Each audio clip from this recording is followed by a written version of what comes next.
આજે બોટાદ શહેરમાં આવેલ અંડરબ્રિજ ખાતે રાષ્ટ્રીય પછાત એકતા મંચ અધ્યક્ષ અને ગઢડા વિધાનસભાના પૂર્વ ઉમેદવાર શ્રી મંજીભાઈ સોલંકી, વિજયભાઈ સાગઠિયા, પૂર્વ આર્મી મેજર મેન ઇમરાનભાઈ કળથરા, વિઠ્ઠલભાઈ સાપરિયા, ઇમ્તિયાજભાઈ કુરેશી, મૌલાના શૌકત અલી સૈયદ, યોગેશભાઈ ડાભી, શહેર પ્રમુખ જાકીરભાઈ સંધી, આરીફભાઈ ભાસ, મિથિલાનંદ બાપુ, કિરણભાઈ બથવાર, ભીમ આર્મી પ્રમુખ મહેશભાઈ ચાચિયા, ધનજીભાઈ સોલંકી, હરગોવિંદભાઈ સાબળિયા, અભિષેકભાઈ સોલંકી, પંકજભાઈ સોલંકી, ભરતભાઈ પારકી, કૈલાશબેન સાદરિયા, સંજયભાઈ સાદરિયા, સાજીદભાઈ આર્ફ અને સાથીઓએ ચક્કા જામ કરી અને અંડરબ્રિજનો વિરોધ કર્યો હતો। આ બ્રિજમાં પાણી ભરાય છે, મોટા મોટા ખાડા પડી જાય છે, તેના કારણે કેટલાય લોકોને જાનમાલનું નુકસાન થયું છે। આ ભાજપા સરકાર દ્વારા કરેલ ભ્રષ્ટાચારનું જીવતું જાગતું નજરાણું છે અને આ અંડરબ્રિજને તોડી ફ્લાય ઓવરબ્રિજ બનાવે, જેથી કરીને કાયમી ધોરણે જાનમાલનું નુકસાન થતું બંધ થઈ જાય અને બોટાદની જનતાને કાયમી નિરાકરણ થાય તેવી માંગ સાથે બોટાદ કલેક્ટર કચેરીએ આવેદનપત્ર આપવામાં આવ્યું હતું। મીડિયા પ્રમુખ ઇમરાનભાઈ કળથરા।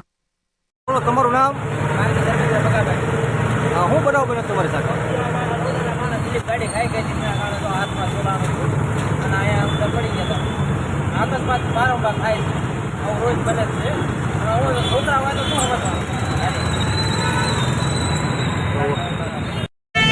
आज जो है आपने चक्का जाम जो किया गया है, इसका मेन वजह यह है कि आए दिन पब्लिक को तकलीफ हो रही है।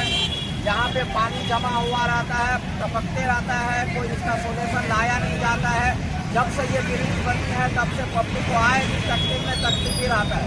तो क्या ये नदी है बोटाद का उतावली नदी यहीं से चालू हो गया है और इसके ऊपर जो गवर्नमेंट कोई ध्यान नहीं देती है, इसके अंदर कितना भ्रष्टाचार हुआ है नहीं हुआ है, इसको देखते हुए इसके अंडर ब्रिज के बजाय जो ना ओवर ब्रिज बनाने की हम मांग कर रहे हैं गवर्नमेंट से, ताकि पब्लिक को किसी तरीका से कोई तकलीफ न हो और तमाम ही एतबार से पब्लिक को आसानी हो। जो पब्लिक हमें हर एक एतबार से सहूलत दे करके हमें आगे लाती है, हमें इससे बनाती है, वही पब्लिक को हम सत्यानाश कर रहे हैं, वही पब्लिक को हम परेशान कर रहे हैं। ये कहाँ का रीत है? इसमें गवर्नमेंट से और जिम्मेदारान सब चाहते हैं कि इसको बनाया जाए। आज हिंदुओं तहेवार जे नवरात्रि અને આ તહેવારમાં તમામ હિન્દુ સંગઠનના લોકો અહીંયા ગરબા ગાવા અને રમવા આવતા હોય છે અને અત્યારે જે ગરબા ગાવા આવે છે રાત્રે એના એક્સિડન્ટ થાય છે અને એ જ લોકોના પગ ભાંગે છે। હિન્દુઓના તહેવારમાં હિન્દુઓના નેતાઓ આવતા હોય છે સ્ટેજ માટે ફોટા પડાવવા, બાકી અહીંયા કોઈ જોવા આવતા નથી। એટલે આ ભાજપનો ભય ભૂખને ભ્રષ્ટાચારનું ઊંડું નજારું બધાને આમાં દેખાય છે। આ અંડરબ્રિજની કોઈને જરૂર નથી, આને તોડી અને ઓવરબ્રિજ બનાવો કે જનતાને હાલાકીનો સામનો ફરી કરવો પડે નહીં। મારું નામ મંજીભાઈ સોલંકી, રાષ્ટ્રીય પછાત એકતા મંચ, રાષ્ટ્રીય અધ્યક્ષ એનસીપી ગઢડા વિધાનસભાના પૂર્વ ઉમેદવાર। આજે બોટાદ કલેક્ટર કચેરી આવેદનપત્ર એ માટે અમે આપવામાં આવ્યું છે કે છેલ્લા 5 દિવસ પહેલા અંડરબ્રિજની માલિપા જે વરસાદ જતો રહ્યો છતાં એના પાણી 1 મહિનાથી ભરાઈ રહ્યું હતું। અમે એમાં સ્નાન કરી અને સરકારના નજરે ચડે અને એમને કાન સુધી અમારી આવાજ જાય કે બોટાદની જનતાને આપના સરકાર બનેલા દ્વારા જે ભ્રષ્ટાચાર કર્યો છે એ તમને દેખાય। છેલ્લા 4 દિવસની માલિપા 15 થી 20 લોકોના એક્સિડન્ટ બીજા થયા છે, 2 વ્હીલ વાળાના, અને કેટલા લોકોને હાથ પગમાં ફ્રેક્ચર થયા છે। હાલમાં અત્યારે આખા ભારતની અંદર હિન્દુ ધર્મનો તહેવાર ચાલુ હોય નવરાત્રા, અને બોટાદની બાજુમાં સાળંગપુર જે આવ્યું એ હબ બની ગયું છે હિન્દુઓનું। એટલે અહીંયા અવારનવાર સેલિબ્રિટી બધા આવતા જ હોય છે અને બોટાદની અંદરથી જે પસાર થતા હોય ને તો એમાં આપણું બોટાદનું નાક કપાતું હોય છે કે ભાઈ અહીંયા આટલા મોટા મોટા ખાડા પડ્યા છે, તો આનું તંત્ર, આની જિલ્લા પંચાયત, તાલુકા પંચાયત, ચૂંટાયેલા પ્રતિનિધિઓ અને રાજ્ય સરકાર શું કરી રહી છે।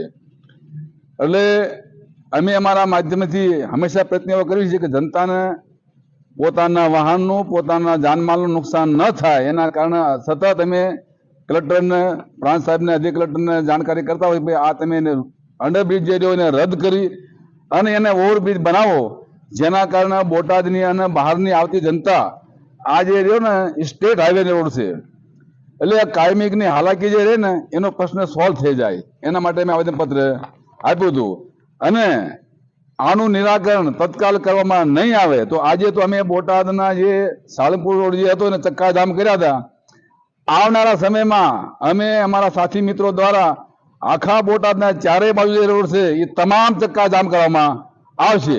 જય ભીમ, જય ભારત, જય સંવિધાન.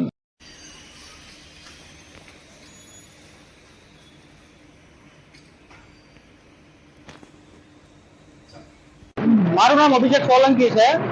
આજરોજ બોટાદ અંડરબ્રિજની મુલાકાત કરી ત્યારે ખબર પડી કે સરકારે કરોડો રૂપિયાના ખર્ચે કરોડો રૂપિયા વાપરીને અંડરબ્રિજ બનાવ્યો. આ અંડરબ્રિજ કરોડો રૂપિયા ખાઈ ગયો છે, તેમ છતાં પણ અંડરબ્રિજ એટલી બિસ્માર હાલતમાં છે કે અંડરબ્રિજની આસપાસ એટલા મોટા મોટા ખાડાઓ પડી ગયા છે. આ ખાડાઓના કારણે અહીં ચાલતા રાહદારીઓ, અહીં ચાલતા વાહન ચાલકો જે છે તે ખૂબ જ મોટી હાલાકીનો સામનો કરી રહ્યા છે.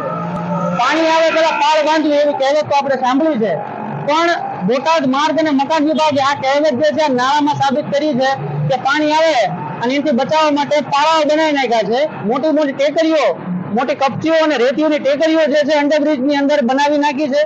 આ તંત્રની ખૂબ જ મોટી બેદરકારી છે. તંત્રની એટલી માંગ છે કે